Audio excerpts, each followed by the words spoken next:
பத்திரிகையாளர் ஒரு வேண்டுகோளாக சொல்கிறேன். ஏன் இந்த மாதிரி படம் எடுக்கிறீங்க கேள்வியை இனிமேல் என்னை தவிர்த்துங்க. அது என்னை ரொம்ப பாதிக்குது. மறுபடியும் சொல்கிறேன், எமோஷனலாக சொல்கிறேன். அது என்னை மட்டும் பாதிக்கல, என்னோட வேலையை பாதிக்குது, என்னோடய நரேட்டிவை பாதிக்குது, என்னோடய சிந்தனையை பாதிக்குது. நான் உங்களை நேசிக்கிறேன், உங்களை அன்பு செலுத்துகிறேன். நான் உங்களை திருப்பி அதே மாதிரி கேள்வி கேட்க முடியும். அந்த கேள்வியை கேட்கக்கூடாது, உங்களுக்கு எனக்கு முகம் வந்துக்கூடாதுன்னு நினைக்கிறேன். ஏன்னா நான் கூடி வாழ ஆசைப்படக்கூடிய வாழாக தான் இருக்கேன். நான் திருப்பி அந்த கேள்வியை நீங்கள் திருப்பி என்னை கேட்டிங்க அப்படின்னா நான் இன்னும் அதிகமாக வேலை செய்வேன். ஆனால் உங்களை அவாய்ட் பண்ண ட்ரை பண்ணணும்னு நினைக்கிறேன். ஏன்னா எக்காரணத்தை கொண்டும் என்னோடய கலையவோ, என்னோடய ஆர்ட் ஃபார்மையோ, என்னோடய அரசியலையோ யாராவது பிடுங்க ட்ரை பண்ணாங்கன்னா நான் மூர்க்கமாக ஃபைட் பண்ணுவேன். அந்த மூர்க்கத்தை நிச்சயமாக சொல்கிறேன், என்னோடய ஆர்டிஸ்ட்டுக்கே தெரியும், என்னோடய வேலை பார்த்தவங்களுக்கு தெரியும். அந்த மூர்க்கம் நானே எதிர்பார்க்காத மூர்க்கம் அது. நான் அப்படி போகக்கூடாதுன்னு ரொம்ப நம்புவேன். என் சட்டையை பிடிச்சி கேட்டவங்க நிறைய பேர் இதெல்லாம் எப்படா நீ படம் பண்ணுவேன், இதை என் கதையை நீ எப்போ சொல்லுவேன், உன் கதையை எப்போ சொல்லுவேன்னு சொல்லி என் சட்டையை பிடிச்சி கேட்டவங்க நிறைய பேர் எனக்கு தெரியும். எனக்கு ஏன்னா அவ்வளோ கதைகள் இருக்காங்க. திருப்பி நீங்கள் மறுபடியும் என்கிட்ட அந்த நெகட்டிவை செட் பண்ண ட்ரை பண்ணாதீங்க. நான் தொடர்ந்து இந்த மாதிரி எவ்வளோ எதிர்ப்பு வந்தாலும், எவ்வளோ முரண் வந்தாலும் என்னை திருப்பிடலாம், என்னோடய நெகட்டிவை மாற்றிடலாம், என்னை செட் பண்ணிடலாம்னு தயவு செஞ்சு யாரும் நினைக்க வேண்டாம். அது என் ரத்தத்திலே கிடையாது. ராம்சாருக்கு அப்புறம் நல்ல பேர் வாங்கணும்னு ஆசைப்பட்ட ஒரே ஆள் ரஞ்சித் அண்ணாக்கிட்ட தான். ராம்சார்ட்ட எப்போவுமே 24 மணி நேரம் நல்ல பேர் வாங்கணும்னு ஆசைப்படுவேன். அதே மாதிரி ரஞ்சித் அண்ணாட்ட நல்ல பேர் வாங்கணும்னு ஆசைப்பட ஆரம்பித்தேன். ரெண்டும் சேர்ந்து மிக்ஸ் ஆனது தான் மாரி செல்வராஜ். 2 பேரும் மட்டும் மாரி செல்வராஜ், ரஞ்சித் மாரி செல்வராஜ் பேசிகிட்டே இருப்பீங்க. ஆனால் எங்களை அதிகமாக நேசிக்கிறாங்கன்னு எங்களுக்கு நல்லா தெரியும். அந்த நேசிப்புக்காக தொடர்ந்து உண்மையாக இருக்கணும் 2 பேரும் முடிவு பண்ணுறோம். 2 பேரும் அதுக்காக வேலை செஞ்சுட்டே இருக்கோம். துணுக்கு உழைப்போட ருசியை சொல்லிக் கொடுத்த எங்கள் ஊர் மக்களுக்கு எவ்வளோ நன்றி சொன்னாலும் பத்தாது. ஏன்னா நான் சொல்லிக் கொடுத்தது அவனுக்கு ஆக்டிங்கு, நான் சொல்லிக் கொடுத்தது அவனுக்கு என்ன சொல்கிறது, நான் சொல்லிக் கொடுத்தது எல்லாமே சினிமாவை ஒரு சினிமாவுக்கு நீ தயாராகனா உன்னோட மனசை எப்படி அவனை மனசை பக்குவப்படுத்தினேன். ஆனால் அதுக்கு ருசி நாக்கில் நான் தடவவே இல்லை. அதை தடவுனது ஃபுல்லாக என் ஊருக்காரங்க தான். நல்லா ஞாபகம் இருக்குது. இந்த ஃபஸ்ட் நாள் நிவாஸ் வீட்டுக்கு போயிருக்கும்போது நிவாஸோட அம்மா அப்பா என் கையில் பிடிச்சிட்டு சொன்ன முதல் வார்த்தையை மறக்கவே முடியாது. ஏன்பா இங்கே வந்த சந்தோஷம் என்ன வாழைப்படத்தில் அவ்வளோ அழகாக மியூசிக் பண்ணியிருக்காங்கப்பா, எதுக்குப்பா இங்கே வந்த நீங்கள் அப்படின்னு. ஏம்மா தோசை சாப்பிட்டு போயாப்பா அப்படின்னா நான் சொன்னேன், அம்மா இல்லைம்மா நிவாஸ் தாம்மா. இல்லைப்பா. அப்போ கடைசி நாள் ஆடியோ லான்ச்லாம் முடிச்சுட்டு ஈவெண்ட்லாம் முடிச்சுட்டு அதே மாதிரி கையை பிடிச்சி சொன்னார், எப்பா இன்னொரு முறை நீ என் வீட்டுக்கு வரணும்பா, நிவாஸ் கூட இன்னொரு படம் பண்ணும்பான்னு சொன்னார். நிச்சயமாக நிவாஸ் கூட நான் இன்னொரு படம் பண்ணுவேன். இன்னொரு படம் இல்லை. சிந்தனையை பளிச்சென்று பேசும் இயக்குனர். வெறும் கமர்ஷியல் படமாக மட்டுமல்லாமல் சமூகத்திற்கான பொறுப்பையும் சுளுக்கையும் இனிப்பு தடவிய மருந்தாக கொடுக்கும் வைத்தியர். விமர்சனங்கள் என்ன வந்தாலும் வித்தையில் மட்டும் கவனத்தில் இருக்கும் வித்தகர் இயக்குனர் மாரி செல்வராஜ் அவர்களை பேச வருமாறு அன்போடு அழைக்கிறேன்.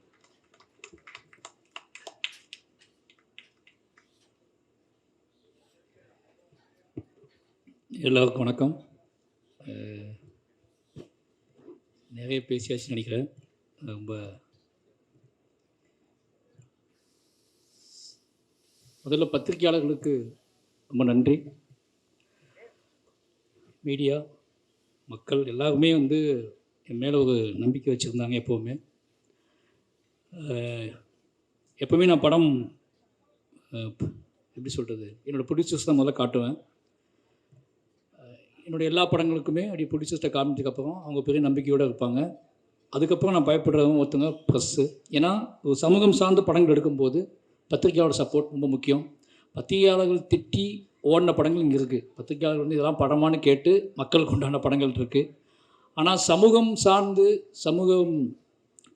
அந்த மாதிரி படங்கள் எடுக்கும்போது நமக்கு யோசிக்கிறது என்னென்னா, பத்திரிகையாளர்களும் அதை எடுத்துகிட்டு போகணும். ஏன்னா அவங்க அந்த நோக்கத்தை புரிஞ்சுக்கிட்டு அதை கொண்டு போனால் தான் அந்த படம் மக்கள்கிட்ட போய் முழுமையாக போய் சேரும் அப்படிங்கிற நம்பிக்கை எனக்கு எப்போவுமே உண்டு. அப்படி என்னோடய ஒவ்வொரு படத்தையும் நான் பத்திரிகையாளர்கிட்ட ஷோ போடும்போது வெளியே எக்ஸாம் எழுதின பையன் மாதிரி நின்றுருக்கேன். இன்றைக்கும் இந்த 5வது படம் 4 படம் ஹிட்டு கொடுத்ததுக்கப்புறம் இந்த 5வது படம் நான் நின்ற இரவு எனக்கு தெரியும், இந்த தவிப்பு எனக்கு தெரியும். ஏன்னா அந்த பத்திரிகையாளர்களுக்குள்ளே என்னென்ன யோசனைகள் ஓடிட்டுருக்குன்னு பயந்துகிட்டே இருந்தேன். ஆனால் இந்த ஷோ முடிஞ்சு வெளியே வரும்போது நீங்கள் கொடுத்த அதுதான் அந்த இரவு மறக்கவே முடியாது. அந்த வெற்றியே அந்த இரவு தான் நான் ரொம்ப நாள் கழிச்சு தூங்கணும்னு நினைக்கிறேன், நல்லா தூங்கணும்னு நினைக்கிறேன். அந்த நல்ல தூக்கத்தை கொடுத்தவங்க எல்லாத்துக்கும் ரொம்ப முதல்ல நன்றி சொல்லிக்கிறேன். நன்றியும் அன்பும். அப்புறம் எல்லா வெற்றிகளும் எல்லா ஃபங்க்ஷன்லையும் எல்லா ப்ரெஸ் மீட்லையும் சீரியஸாகவே நான் பேசிகிட்டு இருக்க மாதிரி எனக்கு தோணிகிட்டே இருக்குது. எப்படா தான் சந்தோஷத்தை கொண்டாடுறதுனே தெரில எனக்கு. அந்த பாயிண்ட்டே மறந்து போச்சு. எப்படி ஜாலியாக பேசுறதுனே மறந்து போச்சு. ஏன்னா எல்லாமே கேள்வியும் அப்படி இருக்குது, சொல்கிற பதிலும் அப்படி இருக்குது, எடுக்கிற படமும் அப்படி இருக்குது அப்படின்னு சொல்லி என்னோட இன்டர்வியூவில் ஏதாவது வந்தால் எங்கள் வீட்டில் பார்க்குறதே கிடையாது. அப்படி ஆயிடுச்சு. நானே அது வந்து இன்டர்வியூ போடுமா அப்படின்னா என் பொண்ணு திட்டி விட்டுருதா, நீ ஏதாவது திட்டி வச்சுருப்பேன், சண்டை போட்டு வச்சுருப்பேன், அது எதுக்கு பார்க்கணுன்னு சொல்லி. ரொம்ப சந்தோஷமாக இருக்குது. என் டீம் இந்த படம் மற்ற படத்தோட இந்த படம் என்ன ஸ்பெஷல் அப்படின்னா எனக்கு ரொம்ப சந்தோஷமான விஷயம். இந்த படத்தில் இருக்கவங்க எல்லாருமே என்னை ரொம்ப நம்பினாங்க. அவங்க வாழ்க்கையை என்கிட்ட கொடுத்தாங்க.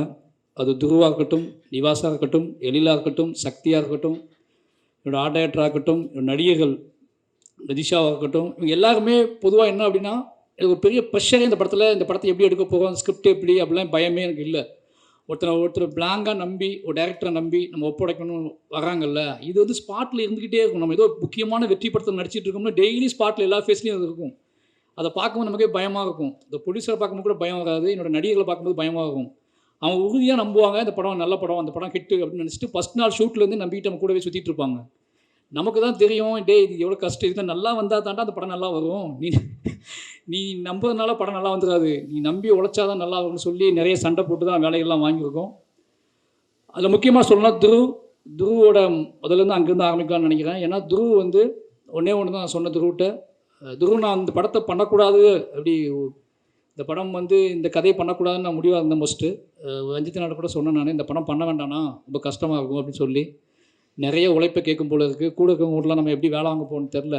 சாதாரணமாக ஒரு சினிமா எடுக்கும்போதே நம்மளோட பெர்ஃபார்மன்ஸுக்காகவும் நம்மகிட்ட இருக்க அரசியலுக்காகவும் அவங்கள்ட்ட புரிய வச்சு அவங்கள்ட்ட வேலை வாங்குறது ஒரு சிக்கலாக தான் இருக்குது. பட் இது உடல் உழைப்பு கேட்குற படமாக இருக்குது. இந்த உடல் உழைப்பு கேட்குற படத்தில் நான் வந்து என்னோடய எமோஷ்னல், என்னோடய பொலிட்டிக்கல், இதுக்குள்ளே என்னோட விஷுவல்ஸ், இதை தாண்டி ஒரு கொடூரமான உழைப்பும் தேவைப்படுது. இதை எப்படி நான் ஆர்டிஸ்ட்டை கன்வே பண்ணி வாங்குறது, இதுக்கான கால அளவுலாம் செட் ஆகுமா, இடையில் ஏதாவது கான்ஃப்ளிக்ட் வந்துட்டால் ஒருத்தரோட வாழ்க்கைக்கு எடுத்த மாதிரி ஆகிடுமே அப்படிங்கிற பயம்லாம் இருந்துச்சு எனக்கு. அப்போ ரஞ்சித் நான் சொன்னார், இதை பண்ணுறா அப்படின்னா முடியும், பண்ணுன்னு சொன்னார். அப்போ துருவட்டை நான் சந்தித்து சொன்னேன், இந்த மாதிரி நம்ம பண்ணலாம், பட் ஆனால் ஒரே விஷயந்தான், முழுசாக நீங்கள் என்னை நம்பணும். மாரி செல்வராஜ் அப்படிங்கிற ஒருத்தனை நீங்கள் நம்பணும். அவன் வந்து வாக்கை காப்பாற்றுவான். நம்ம என்ன நினச்சி போகிறோமோ அதை முழுசாக நமக்கு அதை கொடுப்பான்னு நீங்கள் நம்பணும். ஃபைனலி அந்த ரிசல்ட் நான் சொல்லவே மாட்டேன், அந்த ரிசல்ட் நான் சொல்லவே முடியாது, அது ஆடியன்ஸ் தான் சொல்லணும்னு சொல்லியிருந்தேன். அதை நம்பினா நீங்கள் வரலாம், இல்லைனா அந்த படம் பண்ண வேண்டாம்னு சொல்லியிருந்தேன். 2 வருஷம் அதுக்காக நம்பி உட்காந்துருந்தாப்புல. அந்த நம்பிக்கை தான் இந்த படத்தோட ட்ராவல். அந்த நம்பிக்கை இல்லைனா அந்த படம் தொடங்கப்பட்டிருக்கவே இருக்காது. ஒரு ஆர்டிஸ்ட் வந்து ஒரு ஹீரோவை முழுசாக நம்பும்போது அது என்ன மேஜிக் நடக்கும் அப்படிங்கிறத நான் அந்த படத்தோட வெற்றியின் மூலமாக உணர்கிறேன். இந்த படம் முழுக்க என்னை எல்லோரும் நம்பினதுக்கப்புறம் இந்த படத்தோட அவுட்புட்டு, இந்த படத்தோட மாரி செல்வராஜோட சினிமாவில் இது கொஞ்சம் பெஸ்ட்டாக இருக்குது, அவரோட ஃபிலிம் லாங்குவேஜ் மாறி இருக்குது, அவரோட விஷுவல் சென்ஸு அப்படி இப்படின்னு ஒரே இது எல்லா பாராட்டுக்கும் ஒரு முக்கியமான காரணம் என்னென்னு நான் யோசித்தேன் அப்படின்னா, எனக்கே வந்து அப்படியா அப்படின்னு யோசிக்கும்போது ஒரே ஒரு காரணம், என்கிட்ட இருக்க எல்லாரையும் நீ நம்பினாங்க. முழுக்க என்னோடய வார்த்தையை மட்டுமே அவங்க கேட்டு ஏதாவது ஜட்ஜ்மெண்ட், அதாவது முடிவெடுக்கிற இடம் எனக்கு கொடுத்தாங்க. அது என்ன அப்படின்னா, ஒருத்தர் முழுசாக நம்பும்போது நமக்கு வந்து அவங்கள இன்னும் திருப்திப்படுத்தணும், அவங்களுக்கு நம்ம கிஃப்ட் கொடுக்கணும், அவங்களுக்கு நம்ம நம்புகிறாங்க அப்படிங்கிறதுக்காக இறங்கி வேலை பார்த்தது அந்த படம். இந்த படம் அவ்வளோ பெரிய வெற்றி அடைஞ்சதுக்கு காரணம் அவங்களோட உழைப்பு தான். முக்கியமாக அது சொல்ல வேண்டியது வந்து துருவ் சொல்லிட்டேன் நான். அடுத்து பசுபதி சார் வந்து இந்த கேரக்டர் யார் பண்ணலான்னு முடிவு பண்ணும்போது நான் முடிவு பண்ண இந்த எனக்கு மண்டக்கில் மட்டும் தான் இருந்துச்சு. இந்த படத்தில் 2 ஹீரோ அப்படிங்கிற என் மண்டக்கில் எப்போவுமே இருந்துச்சு. அது அப்படின்னு நினச்சிக்கிட்டு நான் என்ன பண்ணேன் அப்படின்னா, இன்னொரு ஹீரோ தேடியே போயிட்டு இருந்தேன். எஸ் சூர்யா சார்ட்ட கதை சொன்னேன், விஜய் சேதுபதி சார்ட்ட கதை சொன்னேன், அப்புறம் நைஸாக விக்ரம் சார்ட்டே துண்டை போட்டேன் இந்த ப்ராஜெக்டை பெருசாக்கணும்னு சொல்லி. யாரெல்லாம் கண்ணுக்கு பெரிய ஹீரோக்கள் இருப்பாங்களோ அவங்களாம் உள்ளே கொண்டு வர ட்ரை பண்ணிகிட்டே இருந்தேன்.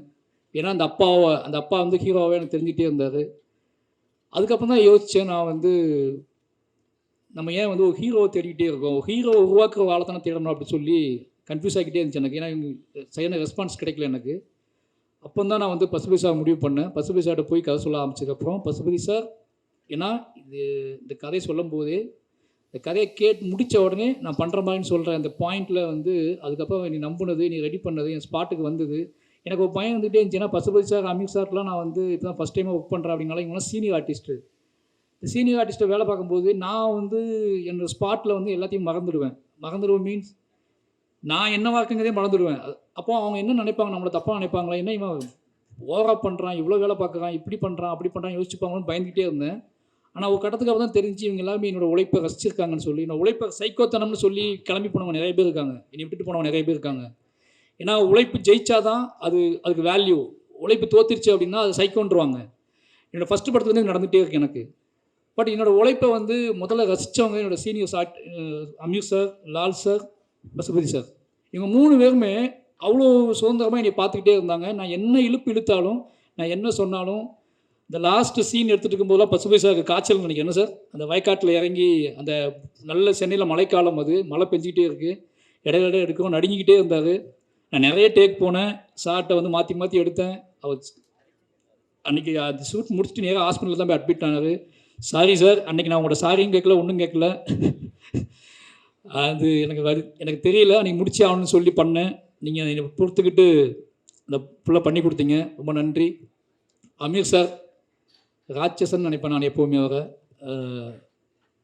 நம்ம உழைப்போம், நடக்கட்டும்னு வந்து அவர்கிட்ட எடுத்துக்கிட்டது தான். நிறைய விஷயங்கள் அவரோட மேக்கிங்லாம் பார்த்துட்டு நான் வந்து யோசிப்பேன். ஒரு சினிமாவை ஒருத்தர் வந்து நம்ம இன்னொருத்தரும் பண்ண போது கிடையாது. அந்த கதைக்கு எவ்வளோ உழைக்கணுமோ அவ்வளோ உழைச்சி கொடுப்போம் அப்படின்னு பண்ணுறதுக்குள்ள அது அவர்கிட்ட எடுத்துக்கிட்டது. அந்த திமிர் எனக்கு ரொம்ப பிடிக்கும். அந்த திமிர்லேருந்து எடுத்துக்கிட்டது தான். அவர் தான் வேணும்னு நெட்டுக்கு நின்றோம் இந்த ஸ்கிரிப்டுக்காக. தலைவர் வரலன்னா தலைவர் நாங்கள் கூப்பிடலை.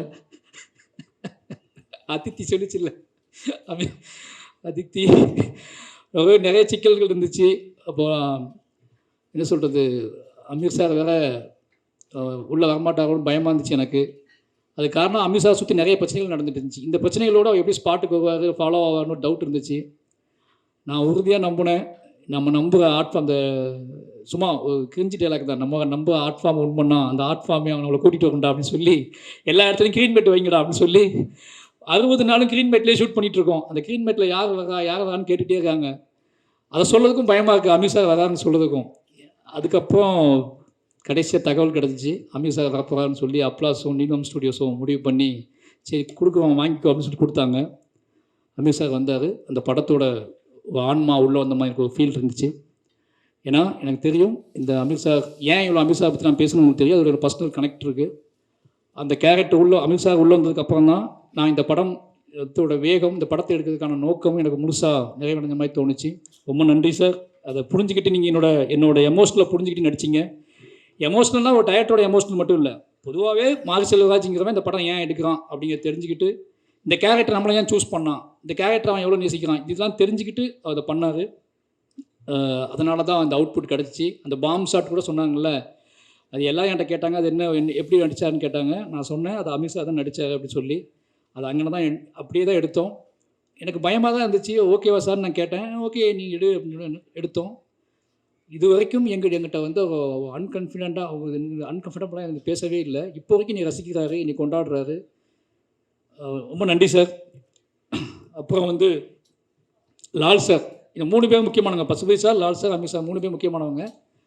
லால் சார் வந்து இந்த கேரக்டர், லால் சார் எப்படி அமீர் சார் கேரக்டர் எனக்கு எவ்வளோ முக்கியமோ அதில் லால் சார் கேரக்டர் ரொம்ப ரொம்ப முக்கியம். அது காரணம் மனத்து கணேசன் தான். எனக்கு அமீர் சார் கேரக்டர் ரொம்ப முக்கியம், ரொம்ப சோல். நான் அதை பார்த்தே வளர்ந்த ஒருத்தன், அதை நம்பியே வளர்ந்த ஒருத்தன். மனத்து கணேசன் அப்படிங்கிறவங்க வந்து லால் சார் கந்தசாமி கேரக்டர், அந்த கேரக்டரோட பாயிண்ட் ஆஃப் வியூவில் அந்த கேரக்டரை நேசித்து அந்த கேரக்டரில் வளர்ந்த ஒருத்தர், அதை நம்பி வாழ்க்கையை ஒப்படைச்ச ஒருத்தர். இப்போ 2 பேரும் நான் மிக்ஸ் பண்ணுறேன். அமீர் சார் மனத்து கணேசனையும் மாரி செல்வராஜையும் மிக்ஸ் பண்ணி ஒரு கதை பண்ணுறேன்னு தான் பண்ணுறேன். அப்படிங்கும்போது இந்த 2 கேரக்டர் தான் எங்களுடைய emotional. Lal sir character, Ameer sir character, Kandasamy, Pandiyaraja. இந்த 2 கேரக்டருக்குள்ளேயும் இங்கே 2 பேரோட ஆன்மா இருக்குது. இந்த 2 கேரக்டரையும் 2 பேருமே நேசிக்கிறோம். இந்த 2 கேரக்டரையும் நான் பயங்கரமாக சப்போர்ட். இந்த 2 கேரக்டர் தான் இந்த படம் எடுப்பதற்கான முழு ஆன்மான்னு எங்களுக்கு தெரியும். அதனால் அந்த கேரக்டர் டிசைன் பண்ணுறதுக்கு நான் யோசிச்சுக்கிட்டே இருந்தேன். அந்த கேரக்டர் லால் சார் பொருத்தமாக அமைஞ்சார். அவரும் இந்த கதையை புரிஞ்சுக்கிட்டு எனக்கு எல்லா வேலையும் செஞ்சு கொடுத்தாரு. ரொம்ப முக்கியமானது, அந்த டைலாக்ஸ் எடுக்கும்போது லால் சார்கிட்ட வந்து நம்ம என்ன டைலாக்கை வாங்கி இந்த படத்தை ஃபுல்ஃபில் பண்ணுவோம். ஏன்னா அந்த அமீர் சாரும் லால் சாரும் பேசக்கூடிய டைலாக் தான் அந்த படத்தோட மையம்னு எனக்கு நல்லாவே தெரியும். என்ன தான் கிட்டானோட வாழ்க்கை இருந்தாலும் இவங்க 2 பேரும் பேசி என்னவா முடிவுக்கு வராங்க அப்படிங்கிறது முக்கியமான விஷயம்னு எனக்கு தெரியும். அந்த 2 விஷயங்கள் எழுதும்போது மட்டும்தான் நான் ரொம்ப இத்தனை நாள் கற்றுக்கிட்ட சினிமா, கிராஃப்ட்டு, என்னோடய வாசிப்பு, இது எல்லாத்தையும் மிக்ஸ் பண்ணி என்னோடய அறிவு, என்னோடய ஒட்டுமொத்த என் ஊர் சார்ந்த பார்வை, இது எல்லாத்தையும் உள்ளே வச்சு அந்த கேரக்டர் டிசைன் பண்ணேன். அந்த கேரக்டர் 2மே மக்களால் ஏற்றுக்கொள்ளப்பட்டதும், அந்த 2 கேரக்டர் பக்கம் இருக்கக்கூடிய எமோஷ்னல் சண்டை, பகை, நியாயங்கள், தர்க்கங்கள், இது எல்லாமே ஒரு அளவுக்காவது புரிஞ்சு அது ஒரு சமநிலை நோக்கி நகர்ந்ததுக்கு அப்படிங்கிறதுக்கான வெற்றியாக தான் அந்த வெற்றியை நான் பார்க்குறேன். அதை நான் உணர்றேன். திருநெல்வேலி மண்ணிலிருந்து திருநெல்வேலியில் சார் சொன்னார் நிறைய ரிப்போர்ட்டர் என்னை கேள்வி கேட்டாங்கன்னு. அவங்க கேள்வி கேட்கும்போது நான் தைரியமாக ஹேண்டில் பண்ணதுக்கான இதை கொடுத்ததே அங்கே இருக்க மக்கள் தான். அந்த மக்கள் அந்த படத்தையும் ஒட்டுமொத்த தமிழ் மக்களும் அங்கே அந்த படத்தை கொண்டாடிக்கிற விதம் எனக்கு தெரியும். அதனால் வந்து லால் சாருக்கு அந்த கேரக்டரை வடிவமைச்சு கொடுத்த லால் சாருக்கு ரொம்ப நன்றி.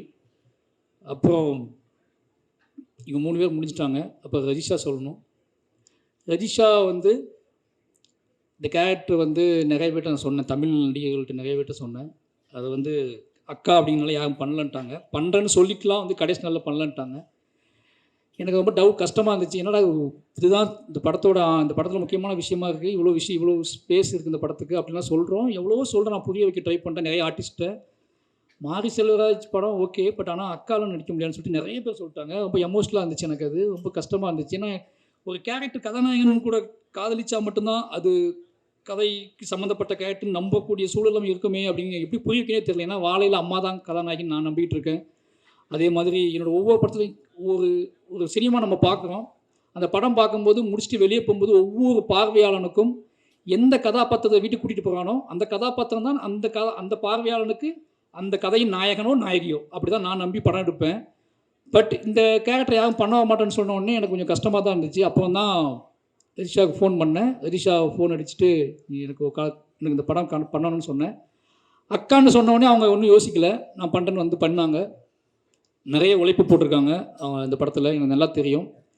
ஏன்னா ஒரு கேரக்டர் ரோல் பண்ணும்போது பெரிய உழைப்பு போடுறதுக்குள்ள அது ரொம்ப முக்கியமான விஷயம். எனக்கு நல்லா தெரியும். மென்டலாகவும் நிறைய உழைப்பு போட்டிருக்காங்க. அவங்களுக்கு ரொம்ப நன்றி. அப்புறம் அனுபமாவை பற்றி சொல்லணும். அனுபமாவை நான் ஏன் சூஸ் பண்ணேன்னு எல்லாரும் கேட்டுகிட்டே இருந்தாங்க ரொம்ப நாள். ஏன்னா உங்களோட இது அனுபமா எப்படி இந்த படத்தில் வந்தாங்கன்னு சொல்லி. இந்த படம் ஃபஸ்ட்டு ஒரு பவுண்டட் ஸ்கிரிப்ட் வந்து வேற ஒரு பாயிண்ட் ஆஃப் வியூவான கதை. ரஞ்சித் அண்ணாவுக்கும் எனக்கும் மட்டுமே தெரிஞ்ச கதை. இந்த கதை வந்து ஒரு 50 வயசு ஒரு கணவன் மனைவிக்குள்ளே தான் தொடங்கும் இந்த பவுண்டட் முதல் ஸ்கிரிப்ட். அப்போது அந்த கணவன் மனைவி காதல் அந்த கதைகளுக்குள்ளே தான் அதுலேருந்து மீட்டெடுக்கப்பட்ட ஒருத்தரோட கதையாக தான் முதல்ல நான் எழுதியிருந்தேன் முதல்ல. அப்போ எனக்கு ரொம்பவே ஒரு கணவனை தூக்கி பிடிக்கக்கூடிய உடலாலும் உள்ளத்தாலும் அவனை என்ன சொல்கிறது மீட்டெடுக்கக்கூடிய ஒரு கதாபாத்திரம் வேணும். அதில் நிறைய என்ன சொல்கிறது ரொம்ப ராவான சீன்ஸ்லாம் எழுதியிருந்தேன். நான் ரொம்பவே நிஜமான சீன்ஸ்லாம் எழுதியிருந்தேன். அதை தைரியமாக பண்ணுறதுக்கு நிறைய ஆர்டிஸ்ட்டை போனேன். நான் அந்த சீன்ஸ்லாம் சொல்லிவிட்டு அந்த சீன்ஸ் சொல்லும் போது நிறைய ஆர்டிஸ்ட் அவாய்ட் வந்து இல்லை இது பண்ண முடியாது சார்னு சொல்லிட்டாங்க. ஏன்னா அந்த பவுண்டட் ஸ்கிரிப்ட் அப்படி இருந்துச்சு. அப்போ ஃபஸ்ட்டு ரஞ்சித் அண்ணாவுக்கு பிடிச்ச ஸ்கிரிப்ட் இப்போ வரைக்கும் அதை நான் பண்ணல ஒரு வருத்தம். ஏன்னா அது முழுக்க காதலால் நிரம்பி இருக்கும். அந்த கிட்டானோட காதலால் நிரம்பி இருக்கும். அதுக்கு தான் நான் அனுபவம் சூஸ் பண்ணது. அனுபவம் அந்த கதையை நான் சொல்லும்போது அவங்க சூப்பராக இருக்குது சார் நான் பண்ணுறேன் சார்னு சொல்லிட்டாங்க. பட் அதுக்கப்புறம் நான் பேசி அது வேறு இடத்துக்கு போய் அது பொலிட்டிக்கலாக வேறு ஸ்டைலுக்கு போயிடுச்சு. அப்பவும் அந்த கதை அந்த ராணியோட கதாபாத்திரம் ரொம்ப சின்னதாகிடுச்சு.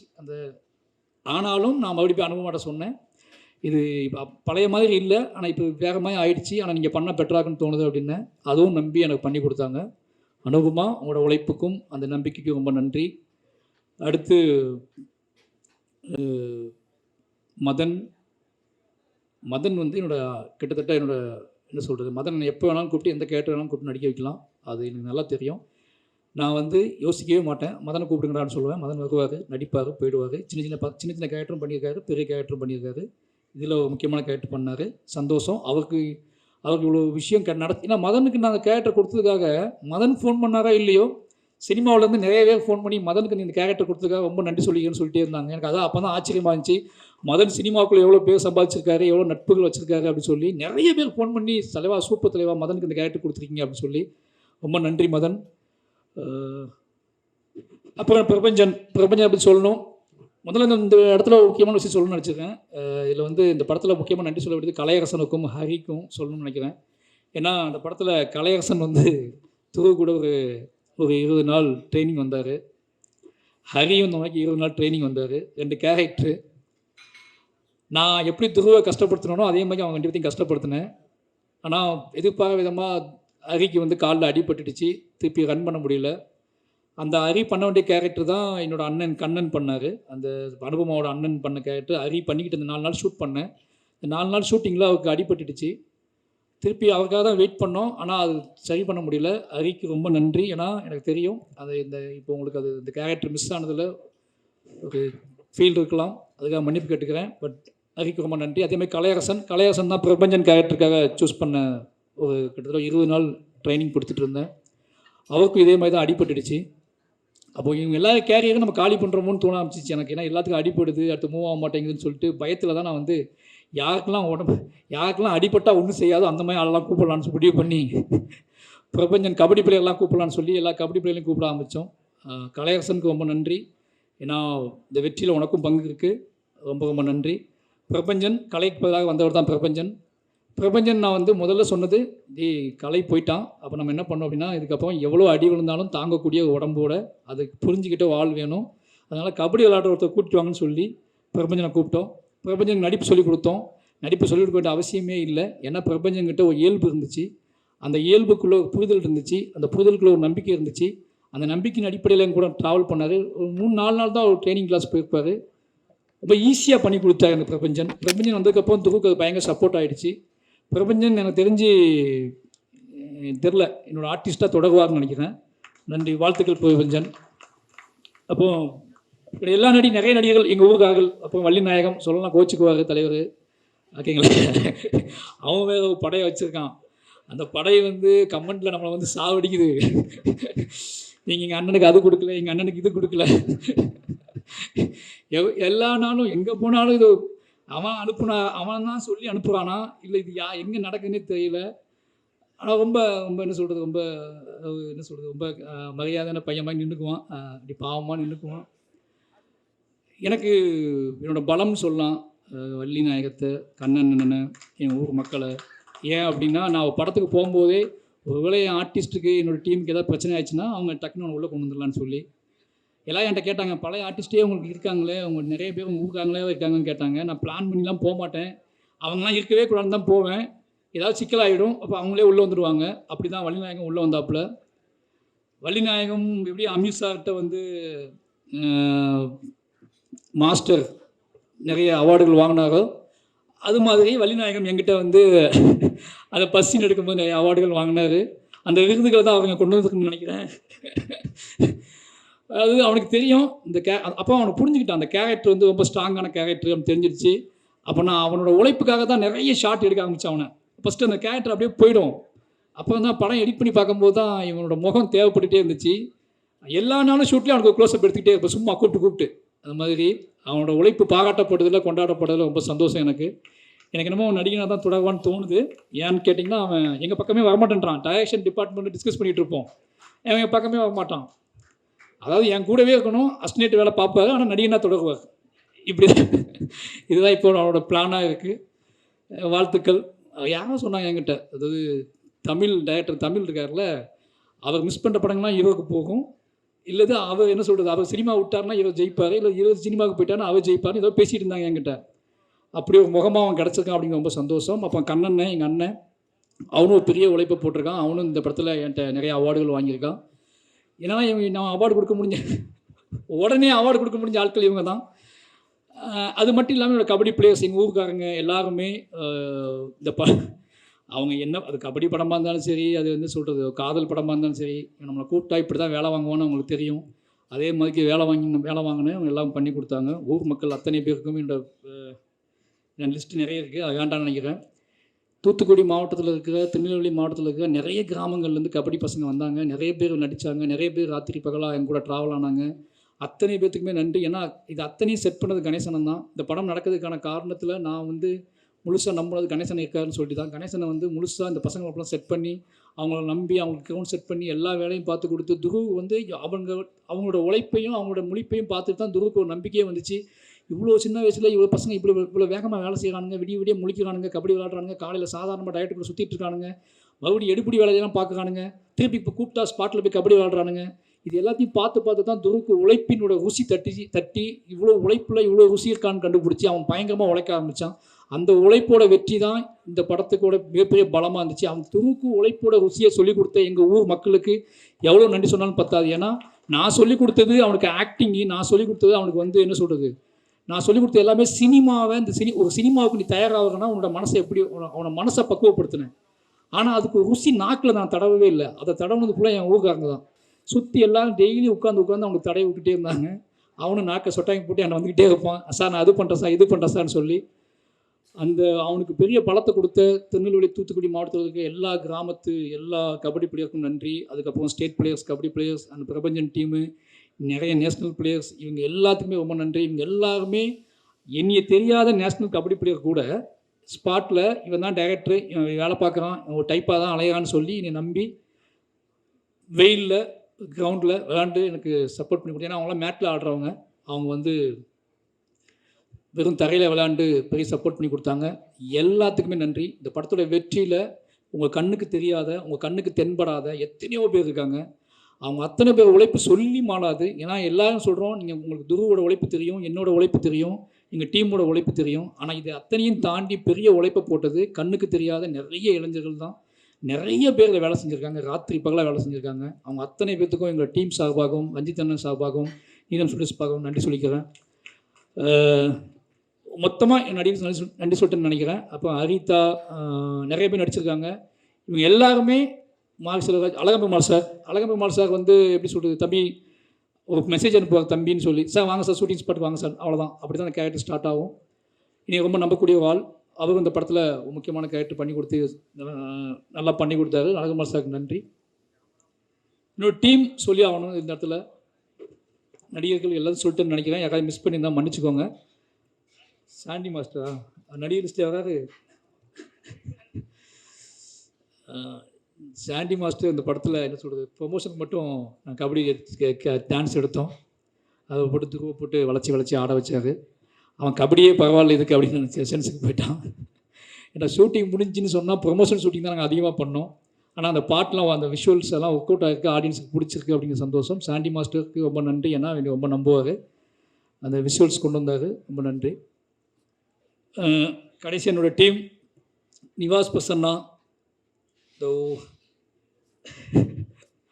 வெள்ளை ஓனாய். ஃபஸ்ட்டு நாள் ஷூட்டிங் ஸ்பாட்டுக்கு வந்திருந்தாப்புல தலைவர் என்னை பார்க்க திருநெல்வேலிக்கு. ஏன்னா அவருக்கும் திருநெல்வேலி தான், அதாவது அவருக்கு திருநெல்வேலி தான், எனக்கும் திருநெல்வேலி தான். ஆனால் எப்படி தான் வந்தார் அவர் வந்து நான் என்னமோ ஜம்மு காஷ்மீரில் ஷூட் பண்ணிகிட்டு இருக்க மாதிரி, அவர் வந்து அந்த புதுசாக அந்த ஊருக்கு வந்த மாதிரி வந்து உட்காந்துருந்தார். அப்போ நான் பேசிகிட்டு இருக்கும்போது, நான் எங்கே போயிட்டு வந்த காலையிலேருந்து அப்படின்னு கேட்டேன். காலையில் தூத்துக்குடி, திருநெல்வேலி, தென்காசியா, இந்த 3 ஊரில் இருக்க கோயிலுக்கு, எல்லா கோயிலுக்கும் போயிட்டு நைட்டு ஸ்பாட்டுக்கு வந்தாப்புல. என் லைஃப்லேயே இப்படி இந்த வயசில் என் கூட பழக ஆள்கிட்ட இவ்வளோ கோயிலுக்கு போன ஒருத்தர் நான் பார்த்ததே கிடையாது. அப்போ தான் சின்னதாக டவுட் வந்துச்சு எனக்கு, இது சாத்தியமாகுமா, இவ்வளோ சாமி கொண்டு வந்துருக்காப்புலையே அப்படின்னு சொல்லி. அப்போ நான் கேட்டேன், சார் உங்களுக்கு தான் சார் வேண்டிட்டு வந்தேன்னு சொன்னாப்புல. சரி ஓகே அப்படின்னு சொல்லிட்டு ட்ராவல் பண்ண ஆரம்பித்தோம். ஃபஸ்ட் நாள் ஒரு ஸ்டூடியோவுக்கு போனேன். இந்த நிவாஸை பற்றி ஒரு விஷுவல் உங்களுக்கு கிடைக்கணும் அப்படிங்கிறதுக்காக சொல்கிறேன். ஃபஸ்ட் நாள் ஸ்டூடியோவுக்கு போனால் நல்லா கம்மன்னு என்ன சொல்கிறது, தெய்வீகமாக இருந்துச்சு அந்த இடம். ரொம்ப அமைதியாக ஆரம்பிக்கலாமா சார்னு சொல்லி ஆரம்பிச்சு, நம்ம பழைய சினிமாலாம் பார்ப்போம்ல, லைட்டாக ஹார்மோனியத்தை டச் பண்ணுவாங்கல்ல மியூசிக் டைரக்டர்ஸு, டிங் டிங் அப்படி தான் அந்த பாட்டுகளை ஆரம்பித்தோம். இப்போ டிங் சொல்லி நம்ம எப்போ படத்த முடிக்கிறதுன்னு சொல்லி, ஏன்னா அவனுக்கு எப்படி இம்ப்ரெஸ் பண்ணுறதுன்னு தெரில. அதுக்கப்புறம் நான் அவன்கிட்ட ஜாலியாக பேச ஆரம்பித்தேன். அவனோட காதல் கதையை கேட்க, அவனை எப்படி பழகுதுன்னு தெரியல, அவனோட காதல் கதைகள், அவனோட ஊர் கதைகள்லாம் கேட்க ஆரம்பிச்சதுக்கப்புறம் அவனுக்கு புரிஞ்சிச்சு, அந்த ஆள் ஜாலியான ஆள் தான் போல், நாம தான் சேஷன் நினச்சிட்டோம்னு சொல்லி அந்த ஜாலியாக பேச ஆரம்பித்து, பழக ஆரம்பித்து, அதுக்கப்புறம் சண்டைலாம் போட ஆரம்பித்து, 2 பேரும் ஒன்றா சுற்ற ஆரம்பித்து அந்த பாடல்கள் நடந்துச்சு. நிவாஸ்கிட்ட பிடிச்சது என்ன அப்படின்னா, நிவாஸ் நிறைய அவார்டு வாங்கியிருக்கான் என்கிட்ட. அந்த அவார்டு வாங்கிட்டு, அந்த அவார்டு வாங்கினது தெரியாமல் மறுநாள் காலையில் புதுசாக அவார்டு கேட்பான். சார் வேலை சார், ஏன்னா நேற்று அவார்டு கொடுத்தேன் அப்படிமா. காலையில் வந்து ஃப்ரெஷ்ஷாக மெசேஜ் போடுவான், ஐ லவ் யூ அப்படின்னு மெசேஜ் போடுவான். நைட்டு அவார்டு கொடுத்துருப்பேன், காலையில் எனக்கு ஒரு மெசேஜ் வரும். எடுத்து பார்த்தா லவ் யூ சார், லவ் யூன்னு 3 மெசேஜ் இருக்கும். நிவாஸ்ட்டு வந்து கற்றுக்கிட்டது ஒன்று தான். ஏன்னா ஒரு கட்டத்தில் நிவாஸ் நான் புரிஞ்சுக்கிட்டேன், அவனுக்குள்ளே ஒரு பயங்கரமான ஒரு வெறி இருக்குது. இசை வந்து சந்தோஷம் எனக்கு சொல்லியிருக்காரு, தலைவா அவன்கிட்ட நீ என்ன வேணால் பண்ணிக்கோங்க, அவன் எப்படிப்பட்ட நீங்கள் உங்களுக்கு அவங்க செட் ஆவானு தெரியாது, ஆனால் கண்டிப்பாக அவனுக்குள்ளே பயங்கரமான ஒரு மியூசிக் சென்ஸ் இருக்குது, அவன் பயங்கரமான ஆள் தலைவா, அதை மட்டும் நான் சொல்லிக்கிறேன். ஆனால் அவன்கிட்ட எப்படி பழகுவான்னு எனக்கு தெரில, இதை மட்டும் தான் சொன்னார். அப்படி பயங்கரமான மியூசிக் சென்ஸில் ஒருத்தன் எப்படி மிஸ் பண்ண முடியும்னு சொல்லிட்டு 2 பேரும் அவங்கள ட்ராவல் பண்ண ஆரம்பித்தேன்.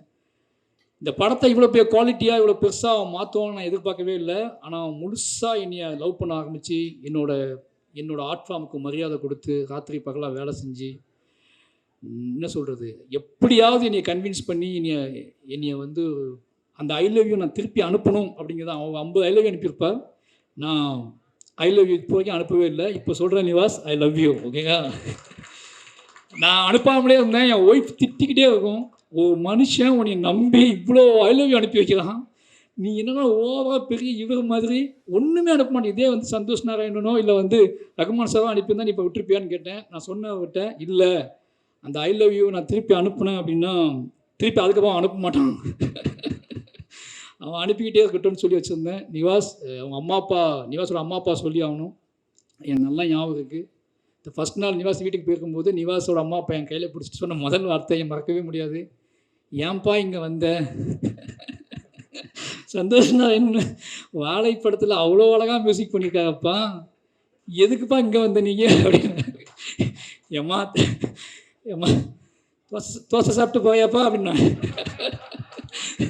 நான் சொன்னேன், அம்மா இல்லைம்மா நிவாஸ் தாம்மா. இல்லைப்பா. அப்போ கடைசி நாள் ஆடியோ லான்ச்லாம் முடிச்சுட்டு ஈவெண்ட்லாம் முடிச்சுட்டு அதே மாதிரி கையை பிடிச்சி சொன்னார், எப்பா இன்னொரு மகன் என் வீட்டுக்கு வரணும்பா, நிவாஸ் கூட இன்னொரு படம் பண்ணும்பான்னு சொன்னார். நிச்சயமாக நிவாஸ் கூட நான் இன்னொரு படம் பண்ணுவேன். இன்னொரு படம் இல்லை, எனக்கு வாய்ப்பு கிடைக்கும் போது நிவாஸ் கூட படம் பண்ணுவேன். ஏன்னா நிவாஸ் என் சோல், என்னோட ஏதோ வகையில் நிவாஸை நான் பயங்கரமாக நேசிக்கிறேன். அதுக்கு காரணம் நிவாஸ் வந்து என் லைஃப்லேயே ஃபஸ்ட் டைம் நான் நிறைய அவார்டு கொடுத்து ஒருத்தர் நீ நேசிக்கிட்டே இருக்கானா அது நிவாஸ் மட்டும்தான். நான் 2 அவார்டு கொடுக்கும்போதே படம் சைக்கோண்டு போயிடுவாங்க பாதி பேர். நான் என்கிட்ட வந்து நிறைய விஷயங்கள் வாங்கி இனி இப்பவும் நேசிக்கிட்டு இருக்க ஆன்மானா அது நிவாஸ் பர்சன்னா. நிச்சயமாக அவன் பெரிய உயரத்துக்கு போவார். ஏன்னா அந்த இடம் காத்துக்கிட்டு இருக்கு. அவனுக்குள்ளே ஒவ்வொரு நாளும் என்கிட்ட பேசும்போது சொல்லுவான், ஏன் சார் நான் என்ன போக முடியாது சார்னு சொல்லி. நான் போகிற இடத்துல எல்லா இதுலேயுமே எல்லா மீடியாவிலையுமே முதல்ல பார்ப்பேன், நிவாஸ் பேர் இருக்கான்னு பார்ப்பேன். நிவாஸ் பிரசன்னாவுக்கு வாழ்த்து போட்டிருப்பாங்க, நிவாஸ்னு போட ஆரம்பித்தாங்க. இந்த படம் ஹிட் அடைஞ்சதை விட இந்த படம் தொடக்க இந்த ஆடியோ ரிலீஸ் ஆனதுக்கப்புறம் நிவாஸ்னு சொல்ல ஒரு மாதிரி நம்ம இந்த பாஷா படத்தில் ரஜினி சார் முதல் குத்துவிளக்கு ஏற்றி வைப்பார்ல, அது மாதிரி முதல் குத்துவிளக்கை வந்து மியூசிக்கில் ஏற்றி வச்சோம். லவ் யூ நிவாஸ், நீ கண்டிப்பாக உனக்காக தான் நான் இந்த ப்ரெஸ் மீட்டில் பேசணும்னு நினச்சதே உன்னை பற்றி மட்டும்தான். ஏன்னா நான் நிறைய இடங்களில் உன்னை பற்றி பேசலை. அதுக்கான காரணம் என்னை நிறைய கேள்வி வேறு மாதிரி கேள்வியில் கேட்டாங்க. நிவாஸ் த ஜெம், அவன் வந்து ஒரு பெரிய லெஜெண்டாவுக்கான எல்லா தகுதியும் திறமையும், ஒரு பயங்கரமான ஒரு லவ்வபுள் ஆன்மா, காதலால் நிரம்பி இருக்கிற ஒரு ஆன்மா. பெண்களை எவ்வளோக்குள்ள காதலிப்பானோ அதே அளவுக்கு ஆண்களையும் காதலிக்கக்கூடிய ஒரு பயங்கரமான ஆன்மா. ரொம்ப நன்றி நிவாஸ். அப்போ என்னுடைய எடிட்டர் சக்தி, அவன் பேசிட்டு போனாலாம் பார்த்தீங்கல்ல, உங்களோட அவன் சக்தி பேசுனதை பார்த்தீங்கல்ல, இன்னும் எடிட்டிங் ரூமில் இப்படி தான் இருப்பான், எனக்கு கேட்காது, அவன் பேசிகிட்டே அவன் வந்து அமைதியாக சொல்லுவான். பட் ஆனால் அவனுக்கு ஒரு ப்ரெஷர் இருந்துச்சு. ஏன்னா ஃபஸ்ட்டு படத்தில்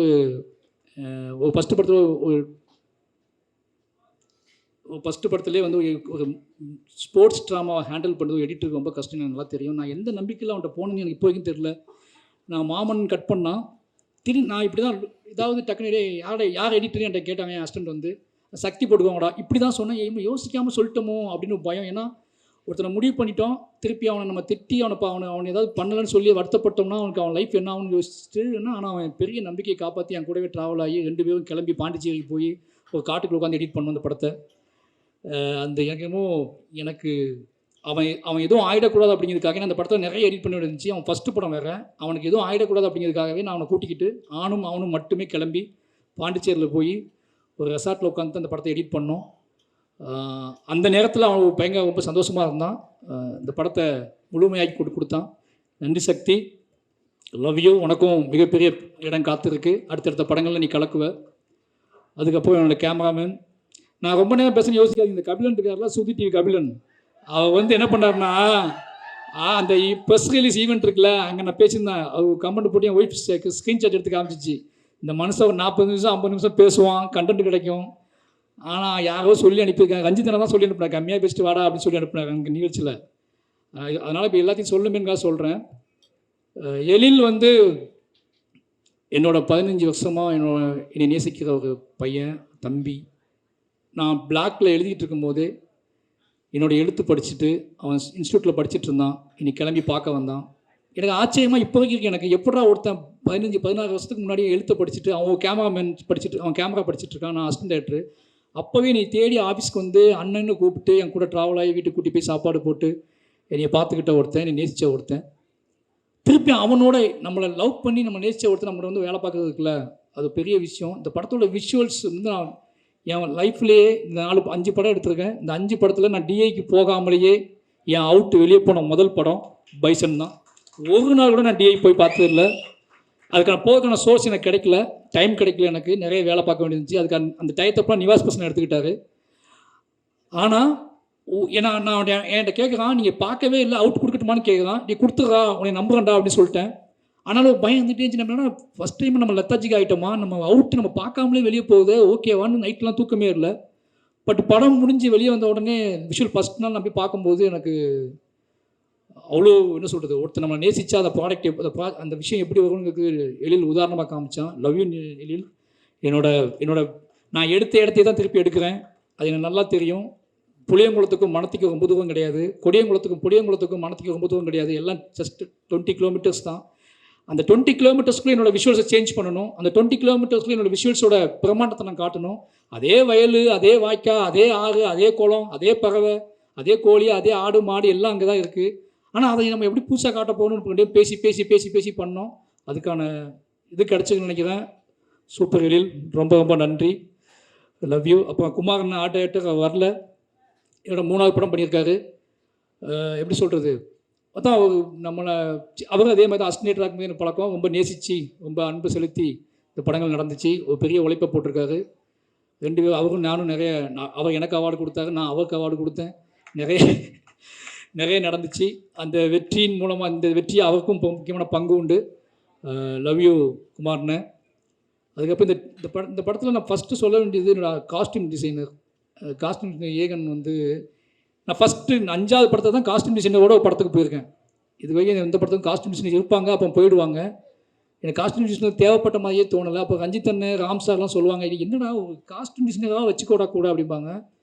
சரி, இந்த படத்துக்கு காஸ்டியூம் டிசைனர் வச்சுக்கலான்னு முடிவு பண்ணி தான் போனோம். எனக்கு நான் ஷூட் பண்ணும்போதே கண்டுபிடிச்சிட்டேன், ஒரு காஸ்டியூம் டிசைனர் ஒரு படத்துக்கு எவ்வளோ முக்கியமான, நம்ம எவ்வளோ தப்பு பண்ணியிருக்கோம் அந்த 4 படத்தில். நம்ம இஷ்டத்துக்கு ட்ரெஸ் எடுத்து கொடுக்குறது, இஷ்டத்துக்கு பேண்ட் எடுத்து கொடுக்குறதுன்னு கொடுத்து நம்ம வந்து தப்பு பண்ணியிருக்கோம் அப்படின்னு புரிய வச்சார் ஏகன். அவரோட உழைப்பு இந்த படத்தில் முக்கியமான விஷயம். என்னோட கலர் சென்ஸே மாற்றினார்.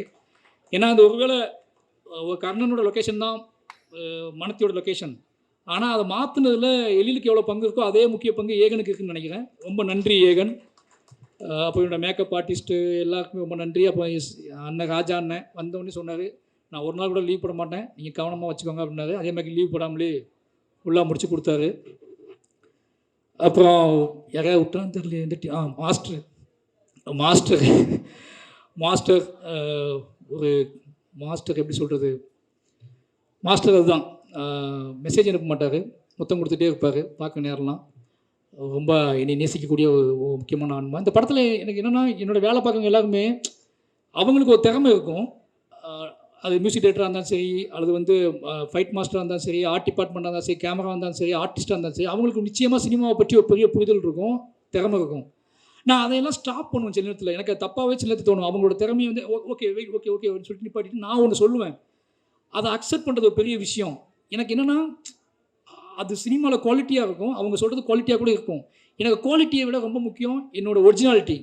அப்போ இந்த ஒரிஜினாலிட்டிக்காக நான் சில இடத்துல ஃபைட் பண்ணி அவங்கள்ட்ட கேட்டிருக்கேன். என்னோட ஒரிஜினாலிட்டியை புரிஞ்சுக்கிறது என்னோட ஆர்டிஸ்ட், என்னோட டெக்னீஷியன் பெரிய விஷயம் முக்கியம். என்னோட ஒரிஜினாலிட்டியை புரிஞ்சுக்கிட்ட முக்கியமான ஆள் வந்து மாஸ்டர். அப்படியே பார்த்துட்டு அப்படியே விட்டுருவார், அவன் பண்ணிக்கிட்டு விட்டு அப்படின்ட்டு விட்டுருவார். அப்படி 2 பேரும் சேர்ந்து தான் பண்ணுவோம். என்னோட படத்தில் இப்போ வரைக்கும் ஒரு ஒரிஜினாலிட்டி இருக்குது அப்படின்னா, அது கமர்ஷியல் எலிமெண்ட்ஸோடு சேர்ந்து இருக்குது அப்படின்னா, அதுக்கு மாஸ்டர் முக்கியமான காரணம். அக்செப்ட் பண்ணிக்கிட்டது, என்னோடய கோமாளித்தனத்தெல்லாம் அக்செப்ட் பண்ணிக்கிட்டது. ரொம்ப நன்றி மாஸ்டர், லவ் யூ. அப்போ நிறையாது திங்க் சந்தோஷ் சொல்லணும், பார்த்துட்டே இருக்காரு. மாஃபியா, தமிழ் சினிமாவோட மாஃபியா, பயமாகவே இருக்கும் அவரை சொல்லணும். ஐயோ சொல்ல மட்டுமே, யார் சொல்ல மட்டுமேன்னு சொல்லி நிவாசை ஒப்படைச்சிட்டு நான் பார்த்துக்கிறேன் அவங்களுக்கு பயப்படாதீங்கன்னு சொல்லிட்டு காணாமல் போயிடுவார். காணாமல் போயிட்டு நான் நிவாஸ் வேலை வாங்க முடிச்சதுக்கப்புறம் ஃபோன் பண்ணுவார், தலைவா ஓகேவான்னு கேட்பாரு. நிவாஸ் மேலே அவள் வச்ச நம்பிக்கை தான் முக்கியமான காரணம். நிவாஸை வந்து அவன் எனக்கு கொடுத்தது. நான் அவர்கிட்ட கேட்டேன், எனக்கு ஏதாவது மியூசிக் தேட்டர் கொடுங்க, நான் புதுசாக போகலான்னு இருக்கேன்னு சொல்லி. ஏன் நிவாஸ் உங்களுக்கு பழக்கம் தானே, நிவாஸ்கிட்ட போவீங்கன்னு கேட்டார். நீங்கள் இருப்பீங்களா கூடன்னு கேட்டேன், இருப்பேன்னு சொன்னார். அப்படி தான் அந்த ப்ராடக்ட் ஆரம்பித்தோம். கடைசி வரைக்கும் கூட வந்து முடிச்சு கொடுத்துருக்காரு நிவாஸ். இந்த திங் மியூசிக் டீமுக்கு ரொம்ப நன்றி. ஐயோ! நிவாஸோட அக்கா பேரை மறந்துட்டேன். நிவாஸோட அக்கா. அது நிவாஸ் அக்கா, நிவாஸ் அக்கான்னு சொல்லி சொல்லி வர்ஷா மறந்துட்டேன். நிவாஸ் அக்கா வர்ஷாவுக்கு ரொம்ப நன்றி. கூடவே இருந்து பார்த்துக்கிட்டீங்க. அப்புறம் அனுராக், சுபத்ரா, ரேகா நாயர், லெஸ்ஸி நிறைய பேர் நடிச்சிருக்காங்க. எல்லாத்துக்கும் ரொம்ப நன்றி. இந்த படம் வந்து இந்த படம் எனக்கு நல்லா தெரியும். இந்த படத்தை வந்து மக்கள் கொண்டாடுறாங்க, பெருசாக போகுது, எல்லோரும் உழைச்சிருக்காங்க. எல்லாரோட உழைப்பும் கண்ணுக்கு தெரியுது. அந்த படத்தோட பெரிய மேஜிக்.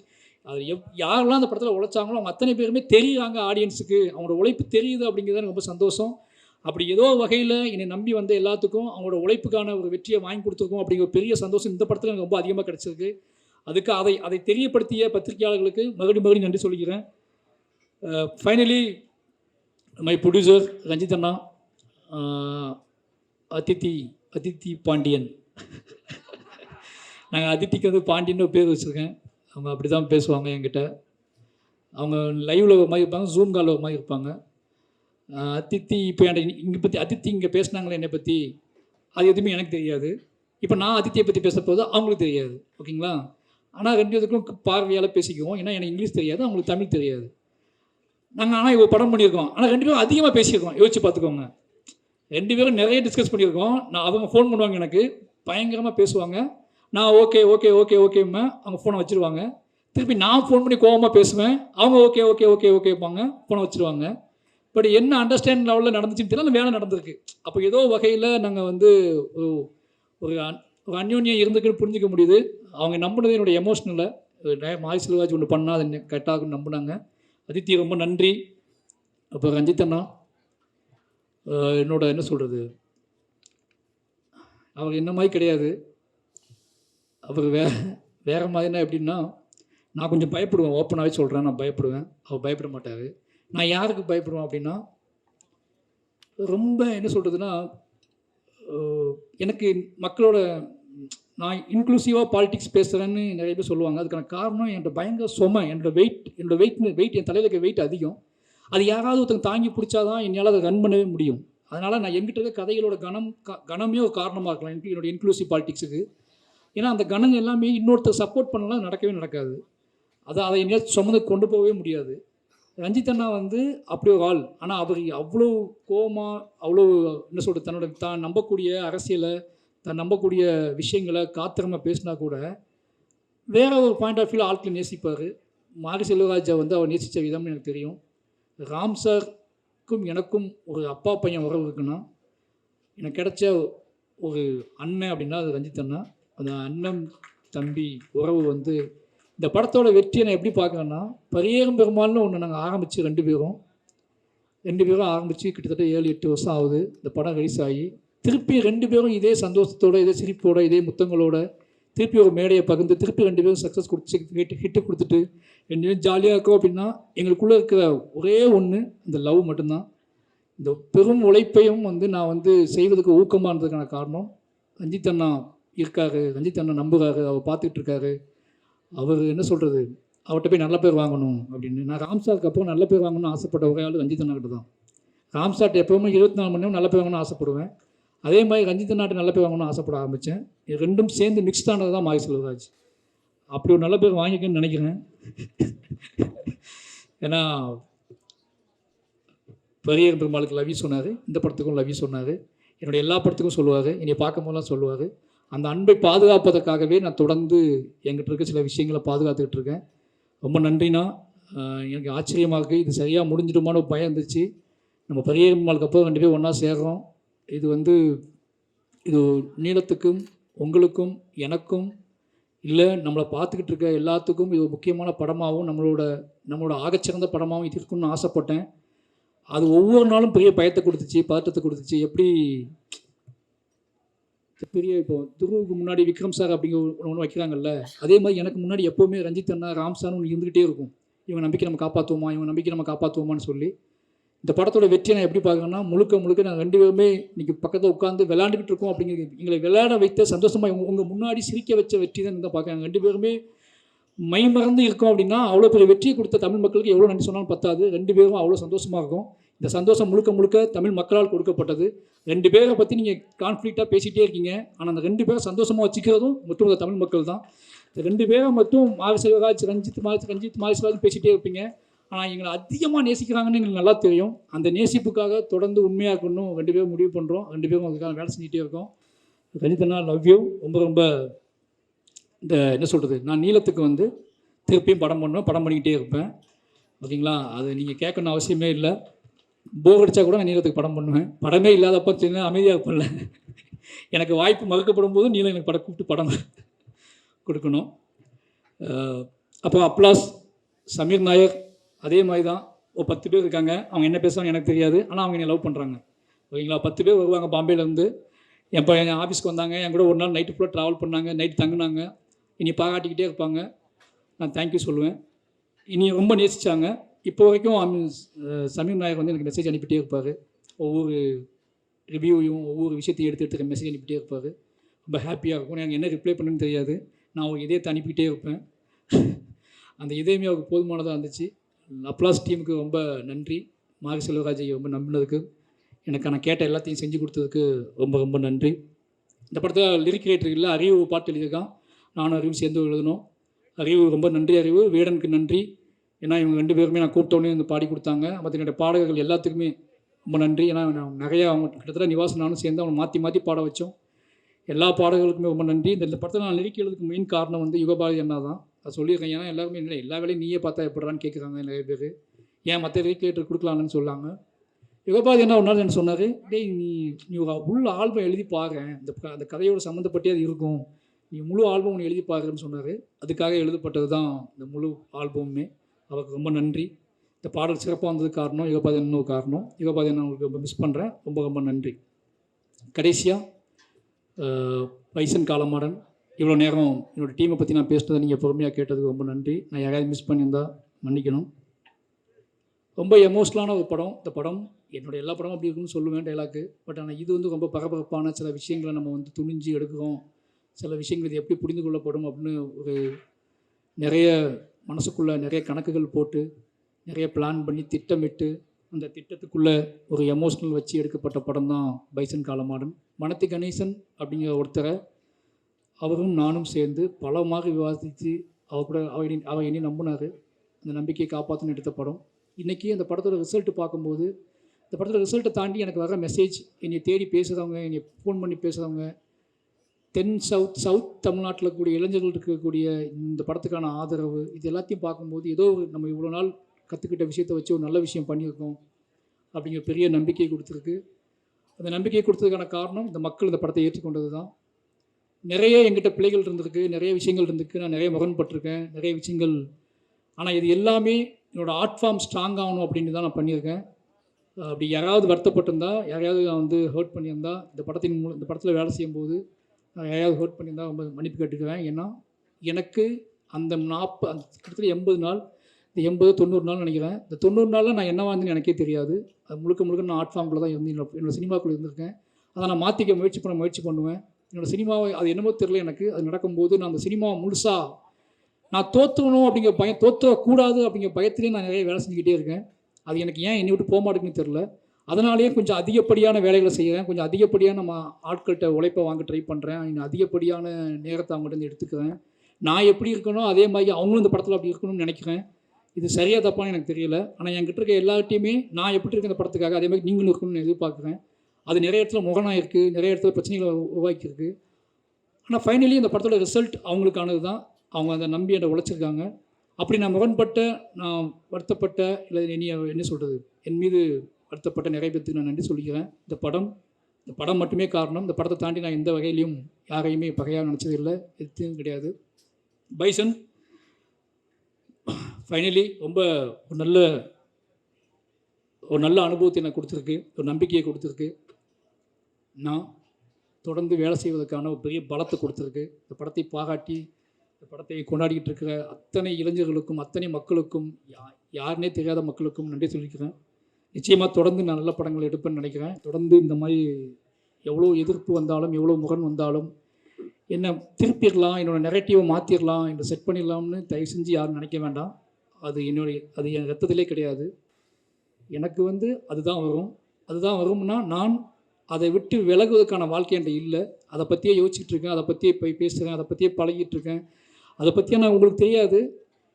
இந்த படம் முடிஞ்சு அடுத்த படத்துக்கு இடையில நான் சந்திக்க போகிற பிரச்சனைகள், நான் சந்திக்கிற மனிதர்கள், அவங்க சொல்கிற கதைகள்லாம் கேட்டால் நீங்கள் வேறு எந்த படமும் எடுக்க முடியாது.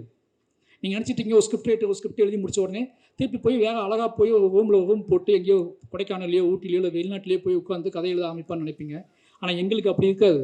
எங்களுக்கு எப்படி இருக்கும்னா, ஒரு படத்துக்கும் இன்னொரு படத்துக்கும் இடையில நாங்கள் இருப்போம்ல, இந்த இடையில இந்த தமிழ் சமூகம் எப்படி இருக்குது, இந்த இந்திய சமூகம் எப்படி இருக்குது, இது இடையில சந்திக்கிற மனிதர்கள் என்ன சொல்கிறாங்க, அவங்க என்ன பேசுகிறாங்க, அவங்க நம்மகிட்ட என்ன எதிர்பார்க்குறாங்க, அவங்க எவ்வளோ அழுறாங்க, எவ்வளோ கண்ணீர் சிந்துறாங்க, என்ன கேள்வியில் கேட்குறாங்க. நம்ம என் சட்டையை பிடிச்சி கேட்டவங்க நிறைய பேர் இருக்கு. இதெல்லாம் எப்படா நீ படம் பண்ணுவேன், இதை என் கதையை நீ எப்போ சொல்லுவேன், உன் கதையை எப்போ சொல்லுவேன்னு சொல்லி என் சட்டையை பிடிச்சி கேட்டவங்க நிறைய பேர் எனக்கு தெரியும். எனக்கு ஏன்னா அவ்வளோ கதைகள் இருக்காங்க.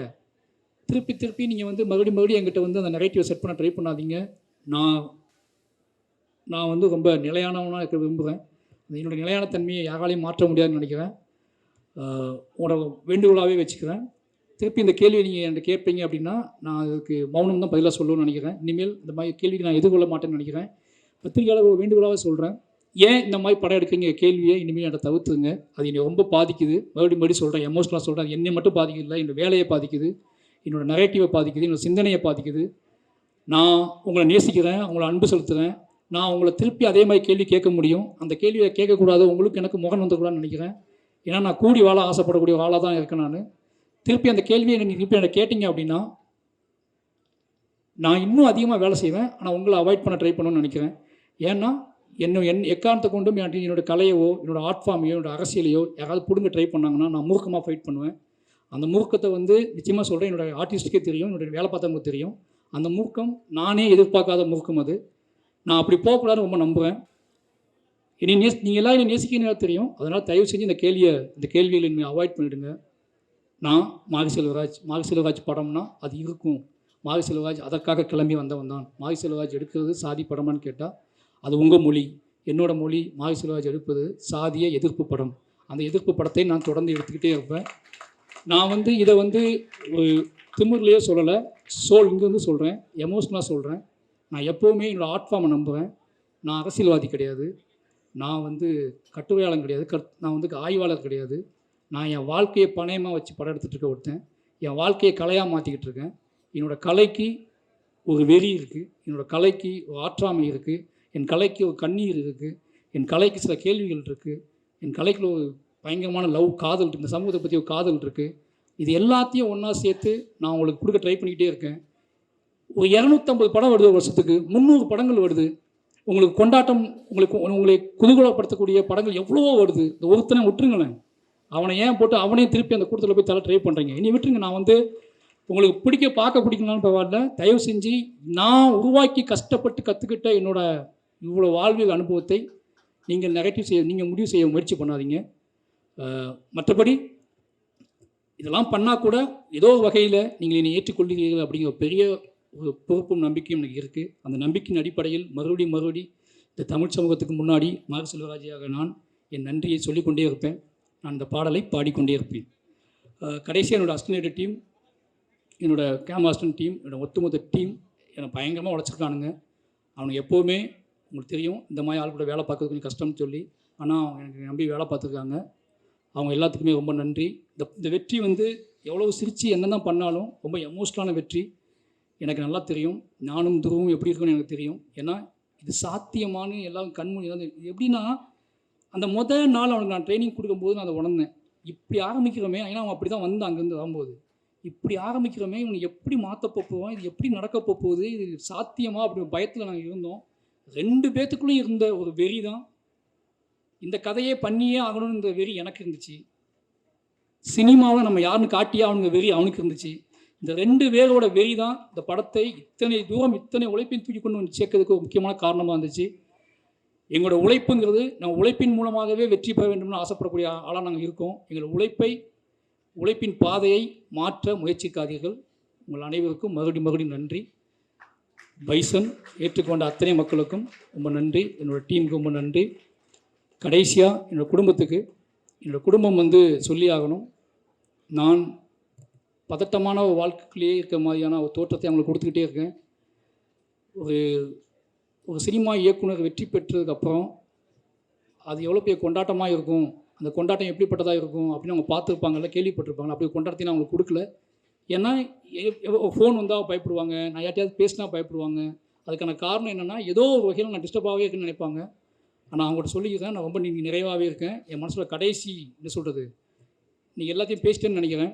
இனிமேல் அவங்க என்னை தொந்தரவு பண்ண மாட்டாங்க அப்படிங்கிறது நான் சொல்லிக்கிறேன்.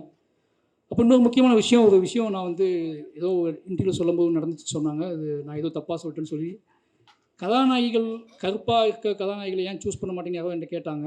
நான் சொல்கிறேன், இது வரைக்கும் எந்த ஆர்டிஸ்ட்டையுமே வந்து அவங்க இந்த கலரில் இருக்காங்க, இவங்க எவ்வளோ அழகாக இருக்காங்க, நான் எந்த ஆர்டிஸ்ட்டையும் பார்த்தது இல்லை. நாங்கள் எல்லாருமே வந்து எப்படி சொல்கிறதுனா, நாங்கள் எல்லாருமே வந்து யார் இதுக்கு முழுசாக உழைப்ப போடுவாங்களோ, யார் நம்ம நம்புவாங்களோ அவங்க கூட தான் நான் வேலை செஞ்சுக்கிட்டே இருக்கேன். அவங்களுக்காக தான் நான் வேலை செஞ்சுக்கிட்டே இருக்கேன். இது ஒருவேளை அப்படி நிகழாமல் இருக்குன்னா, அதை நிகழ்த்துவதற்கும் நாங்கள் ஆசைப்படுறோம். அதை அப்படியான ஒரு சினிமாக்குள்ளே அப்படியான சாத்தியக்கூறுகள் வரணும்னா, அது எங்கள் மூலமாக தான் வரணும்னு நீங்கள் ஆசைப்பட்டீங்கன்னா, அதுவும் நடக்கும். அதையும் நாங்கள் செய்வோம்னு நினைக்கிறேன். அப்படியே அப்புறம் படங்களையும் நான் எடுப்பேன். அது ஒருவேளை ஏன்னா உங்களுக்கு நல்லாவே தெரியும், சினிமா வந்து காம்ப்ரமைஸில் ஒரு இடத்துல இருக்குது. ஏன்னா முதலாளிகள் இருக்காங்க, பட்ஜெட் இருக்குது, பணம் இருக்குது, ஆடியன்ஸோட மனநிலை இருக்குது. இதுக்குள்ளே தான் எங்களோட தேவையை நாங்கள் பூர்த்தி பண்ணிக்கிட்டு இருக்கோம். அப்படியாப்பட்ட அந்த காம்ப்ரமைஸ்க்குள்ளே எங்களுக்கிட்டையும் இருக்குது. நான் அதை இல்லைன்னு சொல்லலை. அந்த காம்ப்ரமைஸை எப்படி சொல்கிறேன்னு தெரியாமல் நானும் பல மொழிகளில் சொல்கிறேன், பல பேர் சொல்கிறேன். திருப்பி அந்த கேள்வி எல்லா விஷயத்தையும் எங்ககிட்டே கேட்குறீங்களா, நீங்கள் எந்த கேள்விக்கு எந்த பதில் சொல்லணும்னு எனக்கு தெரியல. தயவு செஞ்சு சொல்கிறேன், அப்படி அந்த கேள்வி தப்பாக புரிஞ்சிக்கப்பட்டுச்சுன்னா மன்னிப்பு கேட்டுக்கிறேன். அது எந்த பிரச்சனையும் கிடையாது. ஆனால் ஒருவேளை நீங்கள் அதை விரும்புவீங்க அப்படின்னா, அப்படியான ஒரு சினிமா உங்களுக்கு வேணும் அப்படின்னா, அந்த சினிமாவையும் எடுப்பதற்காக மாரி செல்வராஜும் பா ரஞ்சித்தும் எல்லாருமே அதை முயற்சி பண்ணிகிட்டே வைப்போம். ஏன்னா மக்கள் விரும்பக்கூடிய, மக்களுக்கு சின்ன ஏன்னா எங்ககிட்ட கேள்வி எல்லாமே பிரதான கேள்விகள் கிடையாது. எங்ககிட்ட கேட்கக்கூடிய கேள்விகள் எல்லாம் என்ன கேள்வி கேட்பாங்க, உள்ளுக்குள்ளே இருந்து ஒற்றை கேள்விகளாக, உதிரிகளோட கேள்விகளாக இருக்கும். அந்த உதிரிகளோட கேள்விக்கு நீங்கள் அந்த உதிரிகளோட கேள்வியை நீங்கள் மதிக்கிறது இருக்குல்ல, அதில் ஒரு கலைஞரோட பயங்கரமான ஒரு திமிர்த்தனம் இருக்குது. நாங்கள் உதிரிகளோட கேள்வியை மதிக்கக்கூடிய டைரக்டராக, ஆர்டிஸ்ட்டாக இருக்குன்னு ஆசைப்படுறோம். அந்த கேள்விகளை நான் மதிப்போம். அதை ரஞ்சித்தனும் நான் நிகழ்த்தி காட்டும்னு நினைக்கிறேன். நிச்சயமாக அதில் ஏதாவது புண்பட்டு இருந்தால் மன்னிப்பு கேட்டுக்கிறேன். மற்றபடி எங்கள் கலை மக்களுக்கானது. அதை மக்களுக்காகவே கொண்டு வந்து சேர்ப்போம். அதை எவ்வளோ விஷயம் இருந்தாலும் மக்கள் நம்புகிறோம். நன்றி, வணக்கம்.